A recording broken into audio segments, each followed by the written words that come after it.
مشاهدينا الكرام، احييكم من جديد وما زلنا في هذه التغطيه المتصله من قريه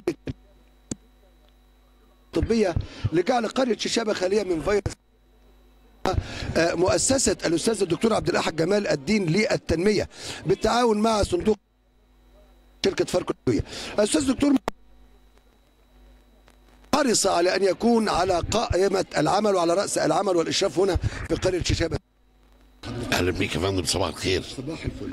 حضرتك كيف تنظر الى مثل تلك الانشطه، تعاون مؤسسه الاستاذ الدكتور عبد الاحد جمال الدين للتنميه مع مديريه الصحه مع كل الفعاليات في الغربيه من اجل خدمه المواطن في شيشابه وفي زفت؟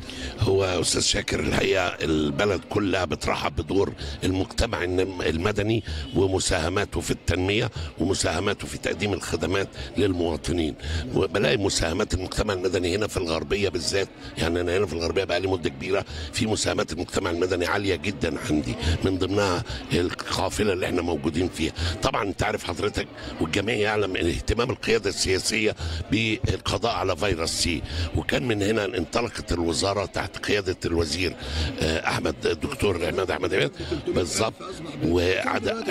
احنا عدينا دلوقتي، لا الحمد لله دلوقتي الدواء رخص جدا، رخص جدا. احنا عالجنا اكتر من 1,000,000 مواطن.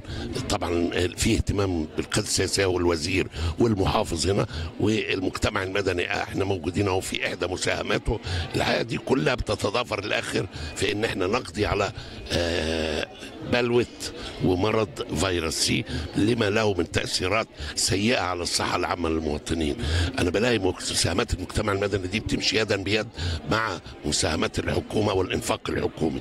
اما الاقي المجتمع المدني بيعمل قوافل زي ودي فعلا اهتمام المحافظ، ان احنا نمشي من قريه لقريه. نفس الكلام مع معالي الوزير الصحه، نمشي قريه قريه. احنا عملنا في المحله نفس الموضوع ده برضو، نزلنا الهياتم، نزلنا كذا قريه في المحله، في طنطا برضو موجودين، نزلنا حوالي 3-4 قرى. هنا في زفته شغالين دلوقتي اهو في شيشابه في القافله اللي احنا موجودين فيها. عايز اقول لحضرتك يا استاذ شاكر، مساهمات المجتمع المدني عملت عندي أكثر من 20 وحدة علاج طبيعي في وحدات طب الأسرة على نفقة الأهالي، نفقة رجال الأعمال. عملنا أكثر من حوالي 7 وحدات غسيل كلوي، 7 وحدات غسيل كلوي على نفقة. سامع المواطنين بيتكلموا مع حضرتك والنقاشات ساخنة وعايزين يفتحوا ويعملوا صرف صحي. إيه حكاية الموضوع ده؟ إحنا فعلا غسيل الكلوي، بس حضرتك بتقول لهم حددوا لي المستفيدين الأول. بالظبط. أنا عشان أعمل وحدة غسيل كلوي بتكلف حوالي 4 ل5 مليون جنيه. هو المكن وحده الميه اللي اتعمل مساهمه اللي انا عندي اتعمل 6-7 على تكلفه المواطنين. نعم.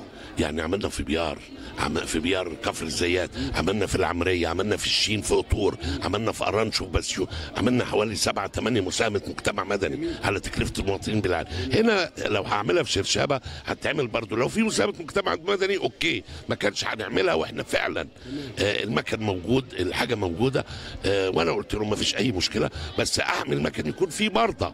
هتقول ان في مرضى هنا وهيجوا يغسلوا، عشان ما اجيبش مكن ويتحط وما يستعملش. فاحنا الحكومه يا فندم على استعداد لتلبيه احتياجات المواطنين بالكامل. موضوع الغسيل الكلوي بالذات ده المواطن ما بتحملش فيه قرش ساخ. مريض الغسيل الكلوي المواطن، سواء غسيل سواء اي ادويه اللازمه، دم، اي حاجه بيحتاجها، تحاليل لازمه. عايز اقول لك المواصلات رايح جاي للغسله بتدفعها الحكومه. فمواطن الغسيل الكلوي فعلا ما حدش يقدر يستحملها، ما حدش يقدر يستحمل. سعاده الوكيل الاستاذ دكتور محمد شرشر، بما اننا في زفته وفي قريه شيشابه، حضرتك الاتصالات شغاله وفي مركز الحروق او مستشفى الحروق بتتجهز او بتنفرش النهارده في مركز زفته. ايه حكايتك؟ احنا فتحنا مستشفى زفته سنه 2015. كان فاضل دخلنا معاه قسم الحروق. انا عندي في الغربيه اسمين كبار للحروق، اللي شايل الحروق كفر الزيات وزفته. دول اللي شايلين الحروق بتاع المحافظه. كان لزاما علينا لما طورنا زفته نطور الحروق. الحروق دي كانت 6 أسرة اصبحت حاليا 20 سرير. انا عايز ادعو حضرتك برضو تروحها وتغطيها اعلاميا. طبعا الاعلام بيسبقنا دايما، في سابقنا على طول، الاعلام معانا الحمد لله وقايم بدوره على خير وجه.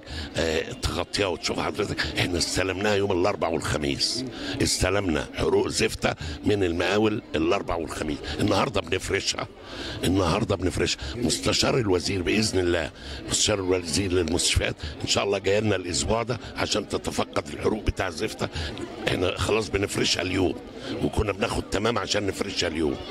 فدي برضه استاذ دكتور محمد شرشر، بمناسبه ان احنا النهارده في شرشابه ومؤسسه الاستاذ دكتور عبد الاحد جمال الدين للتنميه منظمه قافله لجعل قريه شرشابه خاليه من فيروس سي، عايز اطمن على موقف مواجهه والقضاء على فيروس سي على مستوى الغربيه، حضرتك تقول ايه؟ بص يا فندم، هو اللي بيحصل في القوافل اللي زي دي ان بيتعمل حاجه اسمها الرابid تيست او الاختبار السريع.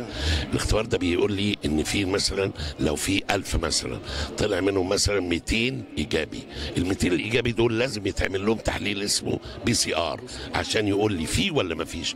التكلفه الغاليه السياره الضخمه بتاعتكم اللي بره بتعمل الاختبار السريع.